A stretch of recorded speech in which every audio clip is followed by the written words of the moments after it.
espero que todos estén bien y que estén disfrutando del evento. Me encantaría estar por allá, pero bueno, por el momento será así online y espero en otra oportunidad poder pasar por allá y conocerlos a todos, a los que me faltan por mirarles las caras.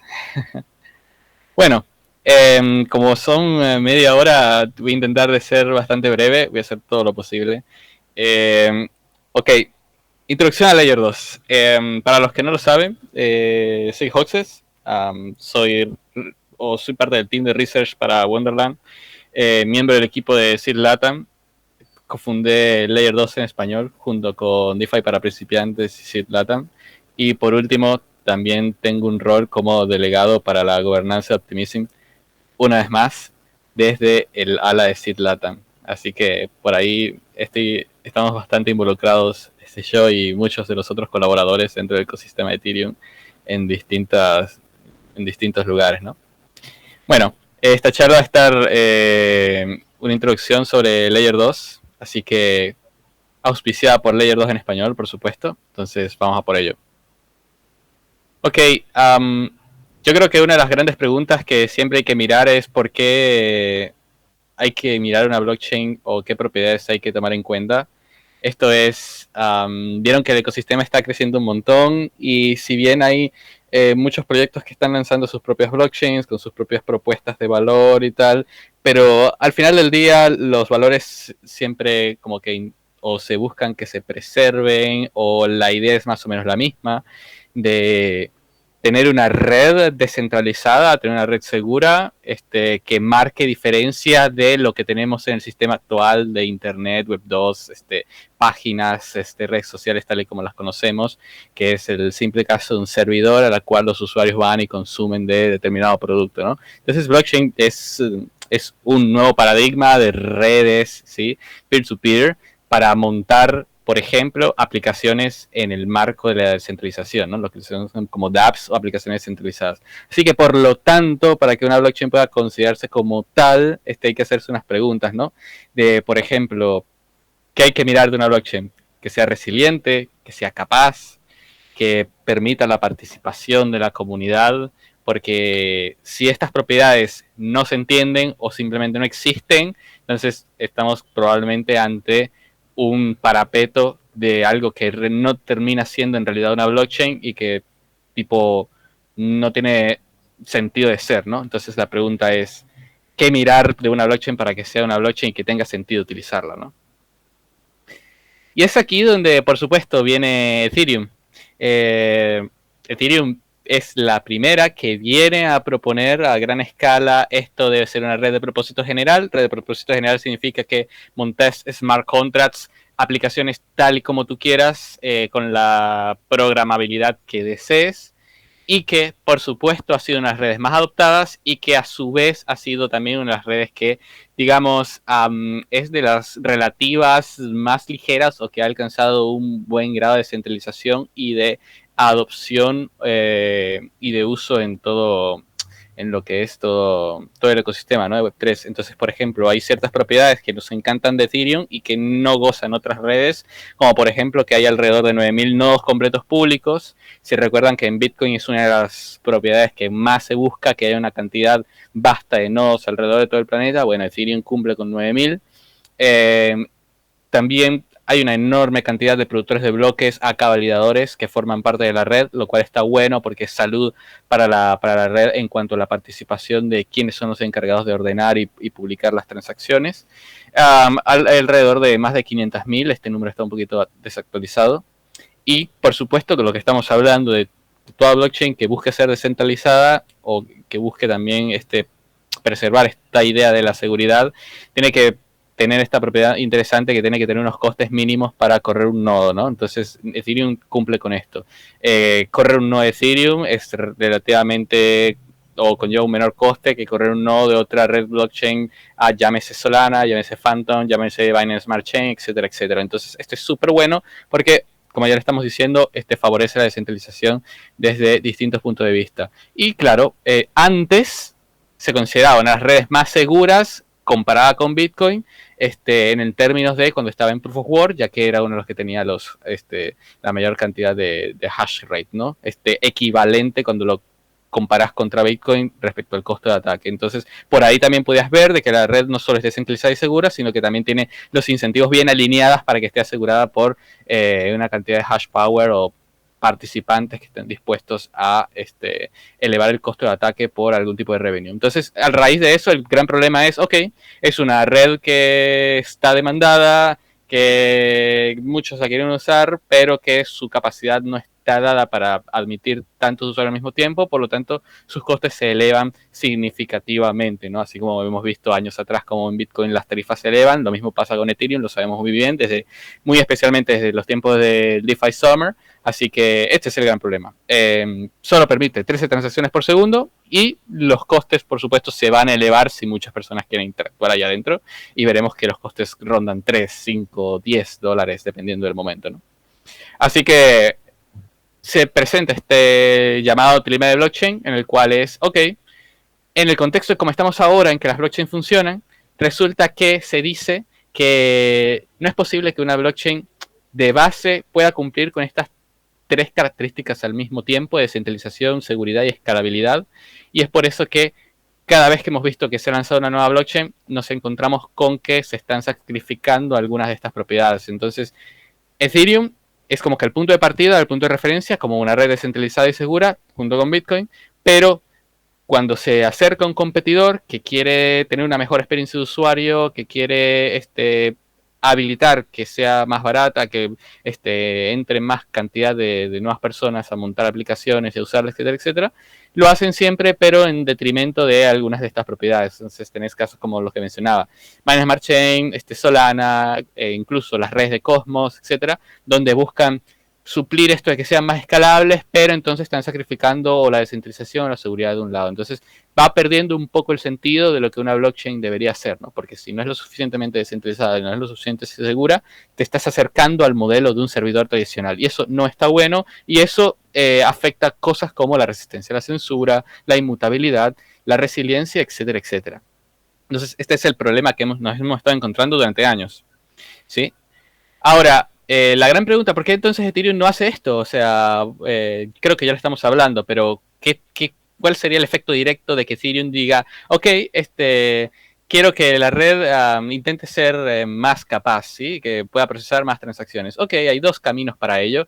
Uno es, o aumentas el tamaño de bloque, en Ethereum esto se le entiende como el gas limit, o haces que se produzcan más bloques por segundo. Entonces, hoy en día, cada bloque de Ethereum se produce cada 13 segundos, admite alrededor de 200 transacciones. Sabemos que eso no va a satisfacer la demanda global, pero si aumentamos el tamaño de bloque, qué sé yo, a 500 transacciones cada 13 segundos, o la frecuencia de bloque a cada 5 segundos, el efecto directo es la imagen que vemos acá, que si había una cierta cantidad de nodos completos y validadores que estaban verificando la red, el paso inmediato es que al hacer eso estás expulsando el sistema a una buena cantidad de nodos y por lo tanto la red queda relativamente desprotegida porque ahora tenés menos participantes que están verificando o asegurando que se cumplan las reglas de consenso de la red, ¿sí?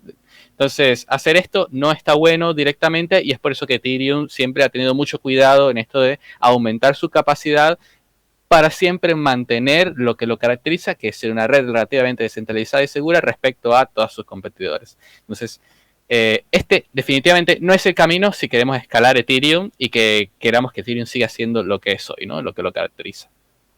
Ahora, entonces, ¿qué es realmente la escalabilidad? Tienen que quedarse con esta ecuación porque esto les va a ayudar a entender cuál es el verdadero significado de escalar una blockchain, ¿sí? Y no dejarse engañar por otros esquemas. Es que la escalabilidad siempre va a ser igual al rendimiento entre el costo de validación. Esto es, para que una blockchain se pueda llamar blockchain, como lo estamos diciendo desde el principio, tiene que, si es posible, procesar la mayor cantidad de transacciones posibles a cada rendimiento, pero tiene que mantener este cociente, o sea, el denominador, el costo de validación, lo más bajo posible. O sea, si hacemos un ejercicio, si el rendimiento es 3 y el costo de validación es 3, es igual a 1.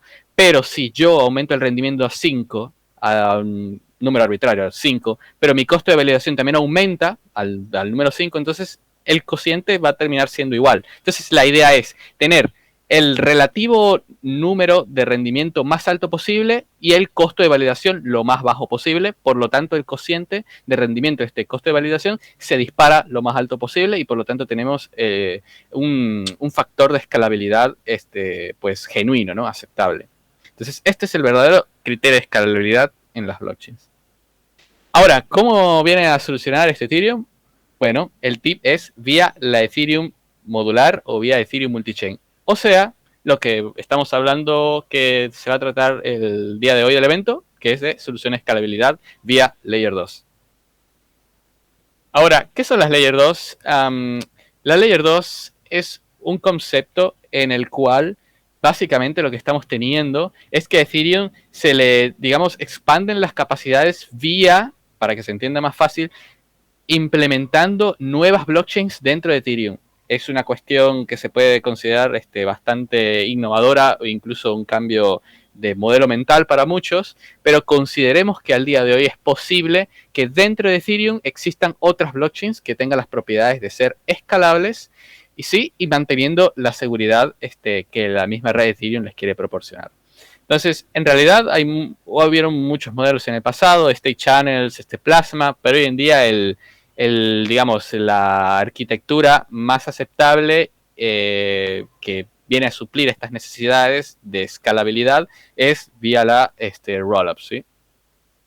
Ahora, cuando queremos hablar un poco de entonces cómo se come esto de una Layer 2 y Ethereum, al final del día lo que estamos teniendo es que, ok, estamos hablando de que Ethereum al día de hoy procesa 13 transacciones por segundo dentro de la red. Entonces, ¿es posible que Ethereum pueda procesar más transacciones directa o indirectamente? Ok, este es el rol de las Layer 2. El rol de las Layer 2 es permitir que se procesen más transacciones por segundo, pero que Ethereum directamente no se esté haciendo cargo de esto, pero que sí pueda garantizar seguridad y descentralización en cuanto a la validación de estas transacciones. Algo así como lo que habrán escuchado en alguna ocasión con Lightning Network, donde básicamente estas transacciones están pasando fuera de la red de Bitcoin, o sea, no se están publicando en los bloques de Bitcoin de 1 mega, sino que pasan por fuera, pero por el mecanismo de Lightning Network, que abrís un canal, lo cerrás, se asegura que en cierto sentido estas transacciones estén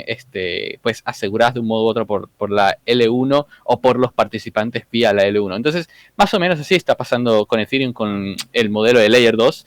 Es entonces, tenés la red principal y sobre ella tenés varias segundas capas con diferentes configuraciones en las cuales se les permite una nueva instancia, o sea, una nueva blockchain encima de la red de Ethereum, donde tiene una mayor capacidad, se procesan más transacciones por segundo de nuevo, pero hay una relación entre la L2 con la L1 para garantizar esto que hablamos de la seguridad, como por ejemplo publicación de transacciones, lo que se llaman los commits, las pruebas, resolución de disputas y cómo no te encontrás con un puente. Entonces, el modelo para el usuario común es que tenés activos en la L1, utilizas un puente, mandás tus activos a esta nueva Layer 2, puede ser cualquiera de las que estén disponibles al momento de Ethereum, y en esa nueva instancia entonces puedes hacer lo que vos quieras a costos más bajos, confirmaciones más rápidas, etcétera, etcétera, y todo esto de nuevo garantizado por la seguridad de la red principal en cierto sentido, ¿no?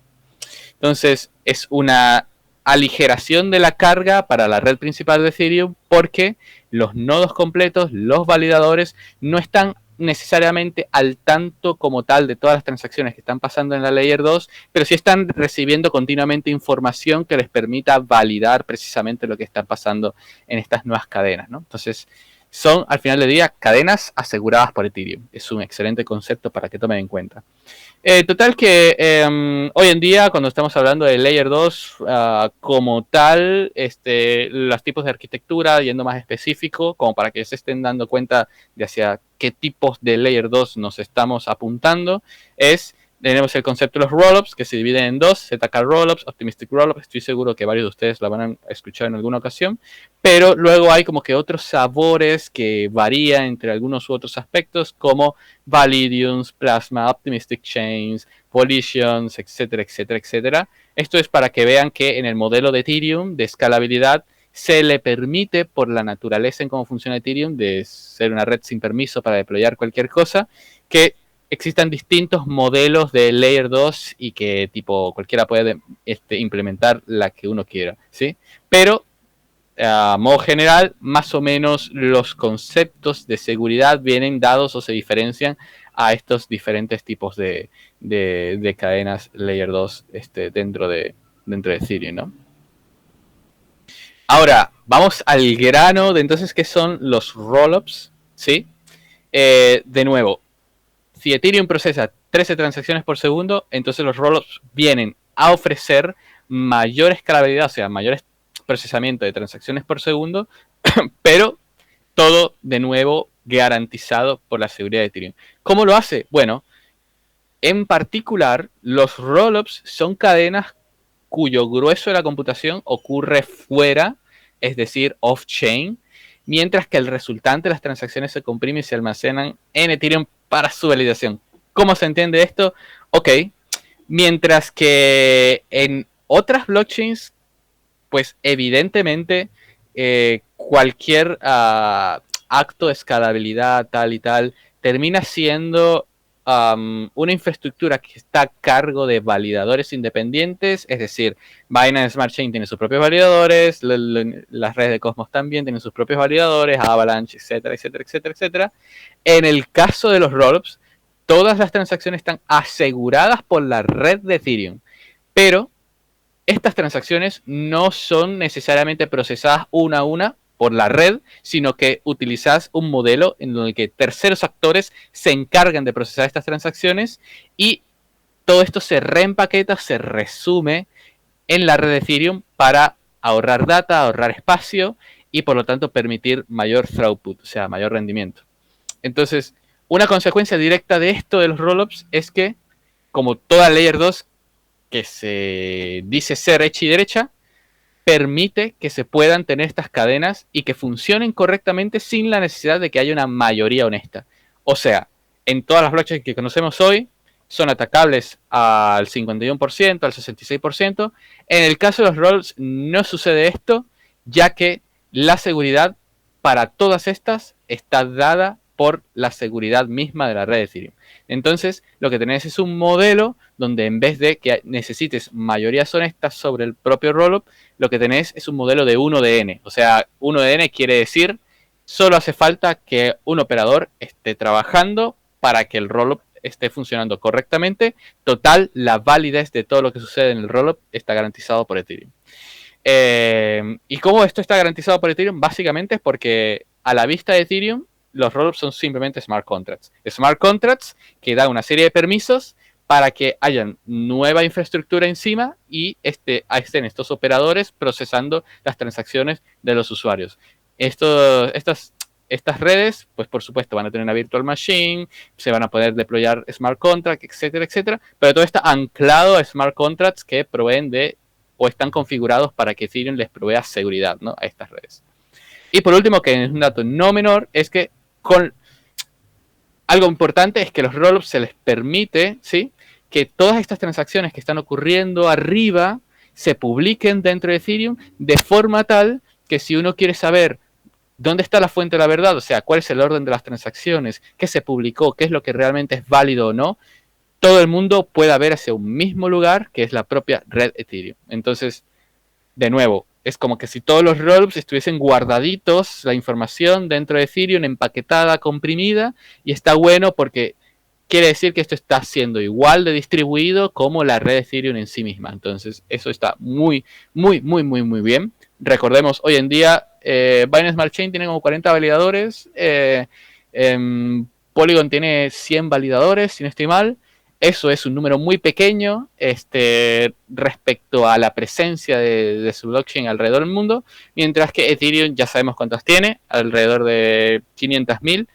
Por supuesto, va a ser un poco menos en términos de infra, pero el punto es que los rollups van a estar automáticamente mejor replicados alrededor de todo el mundo dentro de la red Ethereum. Entonces, eso provee de descentralización, resistencia a censura, accesibilidad, etcétera, etcétera. Entonces, está súper bueno esto. De nuevo, la consecuencia directa es mucha mayor escalabilidad, pero bueno, cada uno de estos tipos de rollups tiene un modelo distinto de funcionamiento, así que vamos a explicar un poco a dónde va esto. En el caso de los Optimistic Rollups, algo interesante que es que cada uno de los rollups tiene un modelo de validación distinta, que es lo que los diferencia entre optimista y ZK. En el caso del modelo de Optimistic Rollup está asegurado por algo que se llama pruebas de fraude, que son disputadas de Ethereum. ¿Qué quiere decir esto? Que, ok, tenemos Ethereum acá abajo, tenemos Optimistic Rollup aquí arriba, sea cual sea, puede ser uno, puede ser varios, ¿sí? Pero en general todos van a cumplir con que si tenés Ethereum abajo y Optimistic Rollup acá arriba, acá tenés una especie de operador que se le conoce como secuenciador, el cual tiene una super capacidad especial, es decir, procesa tantas transacciones sea posible, prácticamente a la misma capacidad de Solana en teoría, procesar 500, 1000, 2000 transacciones por segundo, ¿sí? Pero este operador está recibiendo las transacciones y él continuamente las publica en Ethereum, ¿sí? En la red L1, pero esta validación no se hace de manera inmediata, sino que al sequencer se le permite publicar las transacciones a su propio criterio, ¿sí?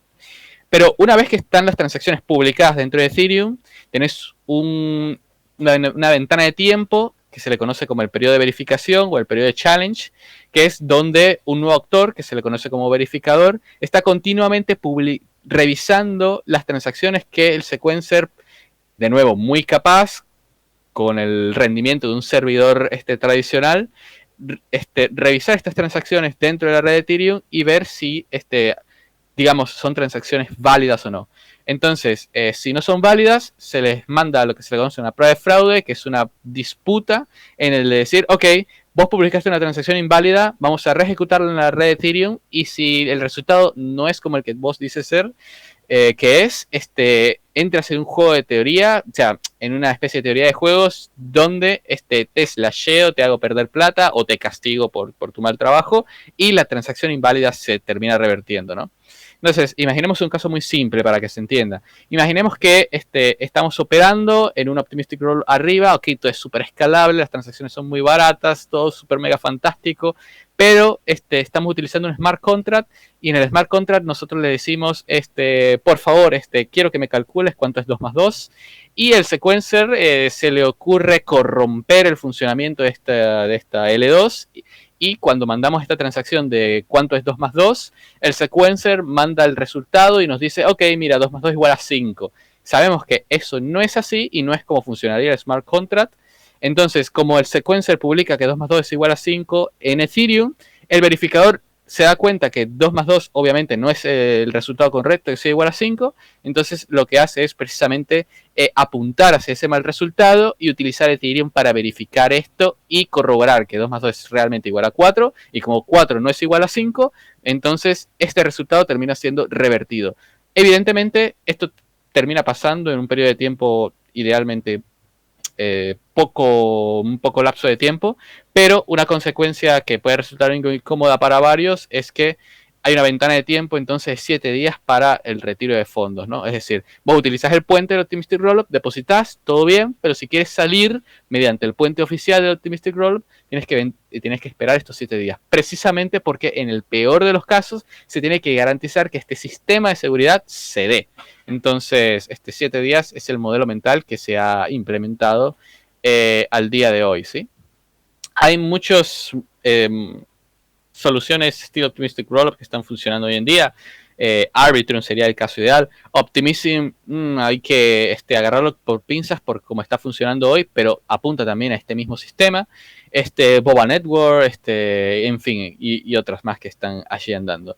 Pero bueno, para que esto esté bien alineado en términos de incentivos, entonces estos actores que están procesando transacciones terminan siendo esclavos o trabajadores simplemente porque solo pueden publicar transacciones correctas, porque si no lo hacen en algún momento van a terminar siendo castigados. Entonces es un modelo que fuerza mediante incentivos económicos que todos los operadores funcionen honestamente, y en el medio están ganando fees, comisiones, etcétera, etcétera, y ayudando a escalar la red, ¿sí? Voy a intentar ir más rápido porque sé que el tiempo es recorto. Pero bueno, entonces en contrapartida tenés los ZK Rollups, que es un modelo distinto para asegurar lo mismo, que es una instancia escalable y que esté asegurada por Ethereum. En este caso no hay teoría de juegos, no hay mecanismo de disputas en el medio, sino que todo es garantizado a la seguridad de forma activa, por lo que se conoce como pruebas de validez o en algunos casos cero conocimiento, aunque sé que Omar me va a decir que el nombre correcto sería Validity Proof y que ZK no tiene mucho que ver acá. Pero bueno, más allá de esto, la teoría nos viene a decir es que es posible ahora validar transacciones no mediante un mecanismo de disputa, sino de forma activa utilizando matemática pura y dura, ¿no? Como se dice. Entonces, esto se le conoce como la prueba de validez, la prueba ZK, etcétera, etcétera, que es una manera de probar que las transacciones son correctas mediante una prueba matemática especial que por distintas propiedades que son muy complejas para entender para muchos, incluyéndome, puedes garantizar que las transacciones son correctas. ¿Sí? Entonces, es una ventaja súper mega genial porque, de nuevo, en vez de que la red de Ethereum tenga que estar validando las transacciones uno a uno, como ocurre tradicionalmente en su red, vos podés tener un conjunto de transacciones, sea 200, sea 2000, las que sea, y en vez de estar revisando uno a uno, podés garantizar su validez única y exclusivamente utilizando una prueba de cero conocimiento que se va a garantizar por ser muy fácil de verificar, muy corta y por lo tanto muy barata, ¿sí? Entonces, si verificar 2000 transacciones te puede costar, qué sé yo, ponerle que $10.000 por poner cualquier número, verificar la prueba de validez que está anclada a este montón de transacciones y que te garantiza que esas transacciones son correctas, en vez de costarte $10.000 te termina costando, qué sé yo, 100, 50, 10. Entonces ahí tenés un factor de escalabilidad a montonazo. ¿Cómo funcionaría el ZK Rollup? Igual como el Optimistic Rollup en términos de tenés una red arriba de Ethereum donde tenés este nuevo actor que se llama secuenciador, está procesando transacciones y las publica en la red principal. Pero ahora a continuación hay un actor que se le conoce como Prover, que es el que se va a encargar de generar esta prueba de validez, esta prueba de cero conocimiento para demostrarle a Ethereum que las transacciones son correctas. Entonces, lo único que tiene que hacer Ethereum es verificar que esta prueba de validez es correcta y si solo si es correcta, Ethereum va a dar el visto bueno, el check de ok, las transacciones que están ocurriendo dentro del rollup están todas definitivamente bien. Así que respecto al tipo de pruebas de validez, nos encontraremos con tantos sabores distintos. Snark, Stark, y si hablamos de Snark, tenemos Plonky, tenemos Flunk, etcétera, etcétera. No importa. Lo que quiero decir con esto es que hay tantos modelos distintos de criptografía para garantizar que se puede verificar transacciones de una forma eficiente mediante estas conocidas pruebas de validez. ¿Sí? De nuevo, Groxy Steam, Plonk, Fry, o sea, hay muchísimas y por supuesto hay casos de redes L2 que están funcionando hoy, que son excelentes, como podemos hablar de Loopring, como podemos hablar de Aztec, como podemos hablar de ZK-Sync, o como podemos hablar también de Starnet recientemente, ¿no? Que está en auge. Ok, yo creo que con esto podemos asentar cómo funcionaría un rollup, o sea, cómo sería un rollup en acción de forma más o menos gráfica. Una vez más, el modelo mental sería que los usuarios... Bueno, veamos. Abajo está la red de Ethereum, una vez más. Siempre abajo de base, la base de todo, siempre la red de Ethereum. Y es verdad, nosotros no estaríamos nunca tocando la red de Ethereum si estamos interactuando en la Layer 2, sino que estamos arriba utilizando la Layer 2 en específico que estemos tocando, ¿no? Entonces los usuarios están mandando sus transacciones tal como sería en cualquier otra red y el operador nos va dando el check prácticamente inmediato de que tu transacción está siendo procesada y recibes la confirmación, ¿no? Y luego el operador es el que se va encargando de recibir un conjunto de transacciones de muchos usuarios en un periodo de tiempo corto y luego las va publicando en Ethereum en una sola transacción. Entonces imagínate, ¿no? Tenés, en vez de que miles de usuarios estén mandando miles de transacciones directamente a Ethereum, tenés el modelo de que estas transacciones son recopiladas por un secuenciador y las manda como una sola, lo más comprimida posible, a la red de Ethereum. Ya los costos ahí se reducen un montón. Y una vez hecho esto, es donde se enfuerza el mecanismo de validez, sea la de pruebas de fraude, sea la de pruebas de validez, para asegurar que todas estas transacciones son válidas. Entonces, una vez más, tenés este modelo donde arriba muchas transacciones por segundo, reducción de costes mediante el compartimiento de estas mismas, y por lo tanto, nada, garantizas esto de escalar y mantener propiedades de seguridad que te ofrece la L1, ¿no? Conociendo un poco el estadio actual, hay un sitio web que les sugiero que lo estén checando, que se llama L2Bit. Es el mejor sitio de educación de todo el ecosistema de Ethereum para estar escudriñando cómo funciona cada Layer 2, las preguntas frecuentes, estadísticas y tal, que siempre están muy buenas. Hoy en día tenemos Layer 2 que están funcionando y que ya te ofrecen el grado de seguridad que estamos mencionando, por ejemplo Arbitrum. Tenemos como DYDX, tenemos ImmutableX, DYDX, ImmutableX, son productos de Starware, de StarkEx, en cierto sentido, ¿sí? Loopring, Emetis, ZK-Sync, ZK-Spake, etcétera, etcétera. Layer 2 ya es una realidad. Cada una de estas soluciones, como podrán ver, es una red independiente la una de la otra, pero todas están conectadas y aseguradas por Ethereum. Y como pueden ver, tienen números interesantes. Por ejemplo, Arbitrum, recuerdan social airdrop, bla, bla, bla, bla. Una consecuencia es que tiene un total de dinero bloqueado de 6 billions, es un montonazo, 6.000 millones de dólares. Optimism casi los 2 millones, a lo mejor ha subido un poco más, estos no son los últimos números, creo que tienen como 3 semanas de obsolencia. Y así el resto, de YDX, 300 millones y tal. Entonces ya hoy en día Ethereum está escalando mediante estas redes, ¿sí? Entonces ya podemos beneficiarnos de ellas. Ahora, es verdad que escalar no pasa automáticamente, no es que como que deployas una Layer 2 y automáticamente, ¡pum!, 2000 transacciones por segundo. No necesariamente, tiene que haber demanda de usuarios, ¿sí? Demanda de usuarios que quieran usar la red. Y si estamos hablando hoy de actividad, por ejemplo, este gráfico me encanta porque te muestra que Ethereum sigue siendo igual, siempre está a tope, procesando 13 transacciones por segundo, que es la línea que está en azul, como pueden ver, mientras que a medida que las Layer 2 se están implementando, va ganando adopción, están demostrando cuán escalables son, y estamos viendo que ahora dentro de las Layer 2, si las sumamos todas, se procesan más transacciones por segundo hoy en día que la red Ethereum como tal. Entonces hay un scaling factor de 3.75x, esto es, se procesa al menos 3 veces más transacciones por segundo que en la red principal de Ethereum. Entonces está muy, muy, muy bueno. Me parece que la mitad de que esto sea así es por el lado de Arbitrum, así que si quieren un ejemplo hoy en día muy bien palpable lo que es una red escalable, pueden checar Arbitrum, y por supuesto van a ver más tarde el caso de Starnet, que está muy bueno, sobre todo cuando hablemos a futuro y largo plazo. Pero bueno, hoy en día tenés estos casos donde ya de por sí Arbitrum procesa más transacciones que Ethereum, y aunque Arbitrum utilice Ethereum para su seguridad, tiene costes más bajos, ¿no?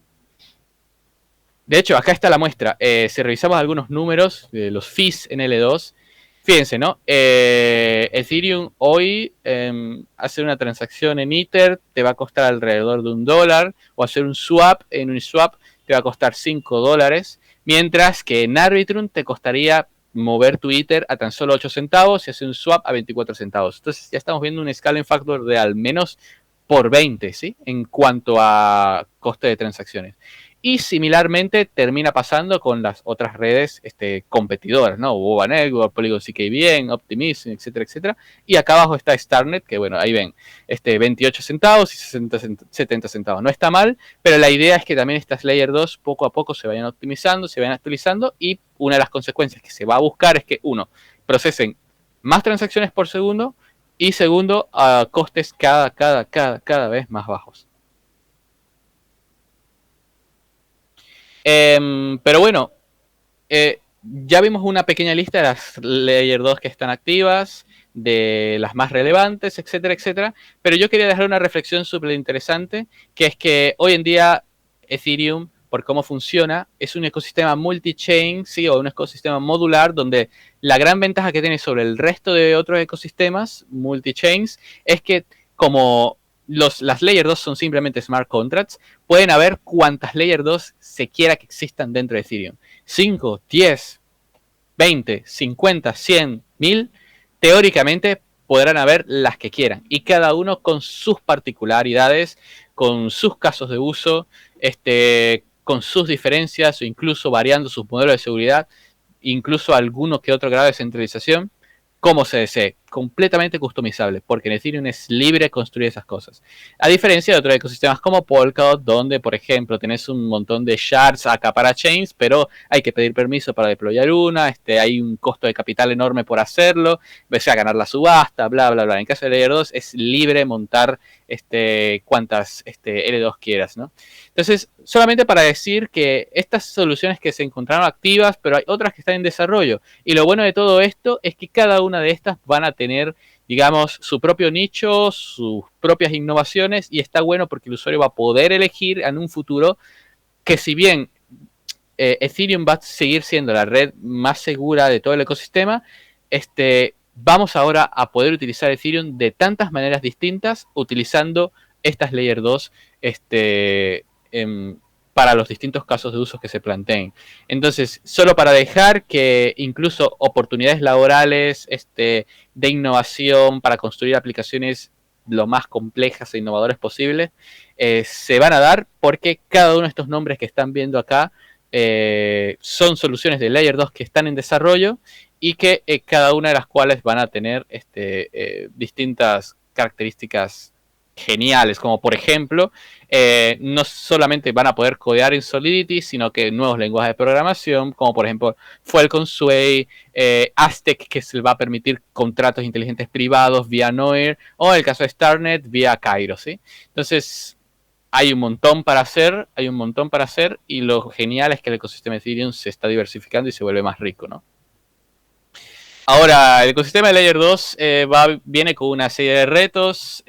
Uno de ellas es gobernanza. Esto quiere decir, al final de cuentas, las Layer 2 no es muy distinto a cualquier otro smart contract. Es decir, es un smart contract, ¿sí? Entonces, vos podés tener algunas propiedades interesantes, como pasa con los protocolos DeFi, de que le podés implementar gobernanza. Entonces, si las Layer 2 que estamos viendo acá queremos que cada día sean mejores, quiere decir que deberán ser actualizadas conforme pase el tiempo, y para que sean actualizadas de forma segura, lo más probable es que deban gozar con algún tipo de gobernanza. Entonces veremos a la comunidad muy activa decidiendo sobre el futuro de estas cadenas, aprobando nuevas actualizaciones que abran a más innovación o más seguridad, de qué sé yo. Entonces, gobernanza es uno de los tópicos más interesantes en el ecosistema de Layer 2, como el caso de Arbitrum, como el caso de Optimism. También el caso de Starnet está empezando a indagar en ese aspecto, y la idea es que la comunidad apropie la Layer 2 como tal, y pueda decidir el futuro de la misma, ¿no? Descentralización, por supuesto, al final del día la Layer 2 tiene que cumplir con el objetivo de que sea tan segura como utilizar la red Ethereum misma. Entonces, hoy en día tenés algunos detalles que tenés que aclarar. El L2Bit te lo dice muy bien. En ese cuadro o en ese círculo, esa tortita que te muestra un poco de, no sé, las red flags por estadio temprano de algunas Layer 2. Pero en la meta final es que todas las Layer 2 sean completamente descentralizadas y tan seguras como utilizar la red Ethereum. Entonces, el caso ejemplar de una de ellas es Fuel V1. Y por último, la innovación, que es lo que estamos hablando.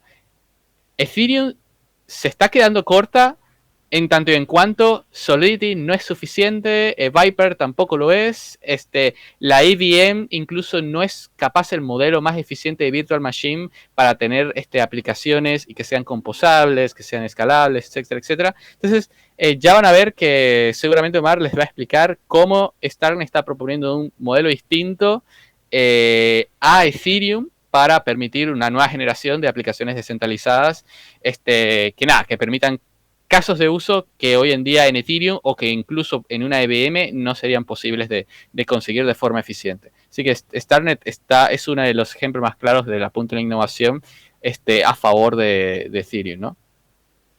Y por último, para chilear, porque sé que este es un montón de información, pero siempre está bueno que puedan acceder a recursos en español para quienes estén interesados en conocer más del ecosistema de Layer 2. En la comunidad de Layer 2 en español sacamos una biblioteca donde pueden precisamente leer acerca de todas estas soluciones que les estoy mencionando, las cuales que les llame la atención, las que quieran conocer más de a qué onda va. Tenemos esta biblioteca escrita en Notion para que puedan revisar cada una de estas redes e irse nutriendo con cada una de estas soluciones de escalabilidad que se están construyendo sobre Ethereum, ¿no? Así que, nada, sé que fue súper rápido, sé que fue una bomba de info, pero les agradezco un montón si me escucharon hasta el final, si les pareció súper útil. Pero bueno, el futuro de Ethereum es multi-chain, el futuro de Ethereum es modular, así que la idea es que el ecosistema de Ethereum pueda permanecer y pueda preservar estos valores de descentralización y seguridad, resiliencia, resistencia a la censura, etcétera, etcétera, pero ahora, en un futuro, en un entorno más escalable vía todas estas soluciones que les estoy mencionando, que va a proporcionar a Ethereum no solo una diversidad, sino que admitirá todo tipo de casos de uso y nuevos tipos de usuarios para que la adopción global se dé finalmente, ¿no? Así que muchísimas gracias y estoy abierto a preguntas si las hay.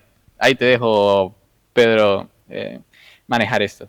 Ok, hola, ¿cómo están? Estoy aquí arriba. Si alguien tiene una pregunta, tome el micrófono ahí.